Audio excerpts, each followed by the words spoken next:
नमस्कार दोस्तों, मैं शैलेंद्र कुमार आप सभी का इस भारत समाचार में हार्दिक स्वागत करते हैं। आज हम मिल रहे हैं उत्तर प्रदेश यूपी पीसीएस 2025 की सेकंड टॉपर जो कि रायबरेली की बेटी है अनन्या पांडे जी। उनसे मुलाकात करा रहे हैं। दोस्तों, आपको हम परिचय करा रहे हैं। मैम, क्या नाम है?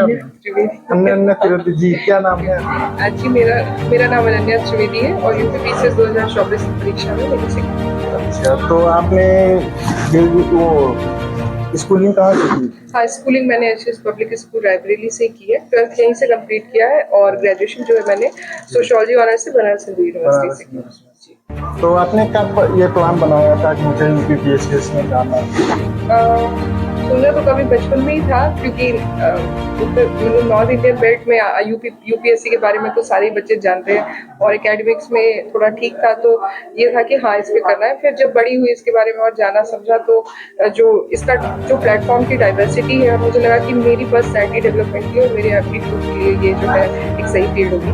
तो उस हिसाब से फिर मैंने सोचा कि मुझे इसमें जाना है। तो मैं यूपीएससी की भी प्रिपरेशन कर रही हूँ। यूपीएससी की तो ग्रेजुएशन के दौरान ही आपने बना हाँ, लिया उससे भी था? पहले से 11th क्लास 11 से आपने बना लिया था। तो फैमिली में आपके कितने लोग हैं? फैमिली में मेरी मदर है, फादर है और मेरा एक बड़ा भाई है। अच्छा, तो आपको आपने कोई कोचिंग भी लिया था इसमें? जी नहीं, मैंने कोई कोचिंग नहीं ली थी। मैंने टेलीग्राम ग्रुप्स पे जैसे आपको फ्री कंटेंट अवेलेबल हो जाता है, चैट जीपीटी का यूज़ किया था और मेरे मामा जी जो हैं उन्होंने मुझे काफ़ी गाइड किया था। एडिशनलिस्ट भी है कानपुर में, तो कुछ भी कोई प्रॉब्लम होती थी, यानी कि मतलब कंटेंट की प्रॉब्लम है नहीं मार्केट में, तो पढ़ने का जो सही तरीका है, अपना अच्छा रूटीन कैसे डिसिप्लिन से स्टडी और सही दिशा मतलब पीवाईक्यूज को और सिलेबस को ध्यान में रखते हुए पढ़ाई करना, मेंस की आंसर राइटिंग अच्छी करना, इन सब से सिलेक्शन साइड होता है। तो आपका ये कौन सा आता है? ये मेरा पहला ही अटेम्प्ट था, पहला मेंस था, पहला अटेम्प्ट। और नए जो नए छात्र तैयारी कर रहे हैं यूपी पीसीएस की, उनके बारे में क्या कहना चाहते हैं? कैसे उनकी तैयारी करनी चाहिए? सबसे पहले तो एक रीज़न ढूंढना चाहिए कि क्यों करनी है, क्योंकि लंबी जर्नी है। आप साल भर अगर पढ़ना है, ऐसे तो सुनने में आसान लगता है, पर साल भर 5-6 घंटे पढ़ना भी बोरिंग काम हो जाता है। पढ़ाई ठीक है, इंटरेस्टिंग लगती है, बट बोरिंग भी हो जाती है आफ्टर पॉइंट ऑफ टाइम।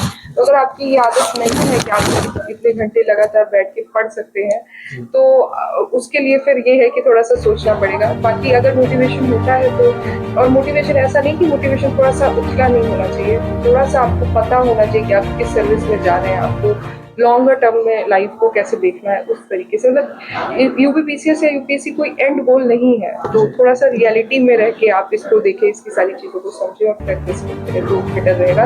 तब सस्टेन कर पाएंगे जर्नी, नहीं तो फिर बीच से ही छूटेगी और टाइम बर्बाद होगा, पैसे बर्बाद होगा। तो आपको कितना टाइम लग गया था इसकी प्रिपरेशन? जी, मैं यूपीएससी की, क्योंकि यूपीएससी मुझे सफलता नहीं मिली थी। हाँ, मैं यूपीएससी का मुझे मेंस लिखने का मौका नहीं मिला, लेकिन उसकी मेंस की प्रिपरेशन मुझे लगता है कि इसमें कहीं ना कहीं यूपीएससी में काम आई, क्योंकि यूपी पीसीएस में ये मेरा पहला ही मेंस हो गया, तो अच्छा हुआ इसीलिए।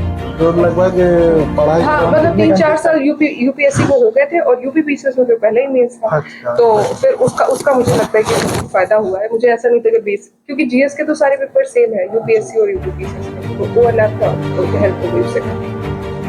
तो लगभग कितने घंटे तक लग जाते थे आपको?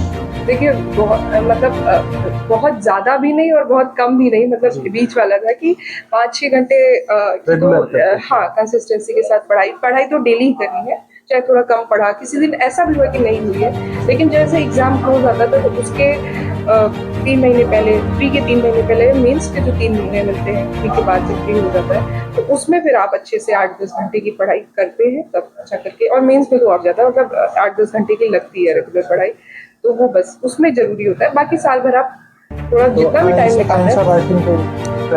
जी, आंसर राइटिंग के लिए मैं टेस्ट सीरीज जो है पॉइंट की थी, और ऐसे भी मैं आंसर्स लिखती रहती थी, और टॉपर्स के आंसर्स मैंने बहुत पढ़े हैं कि क्या है कि क्या आंसर को हर क्वेश्चन में कुछ ना कुछ ऐसा वैल्यू ऐड कर दूं तो आधा नंबर 1 नंबर एक्स्ट्रा मिल जाए, क्योंकि एवरेज मार्क्स तो आ जाते हैं, बट वो जो टॉपर वाला गैप होता है वो वहीं से आता है।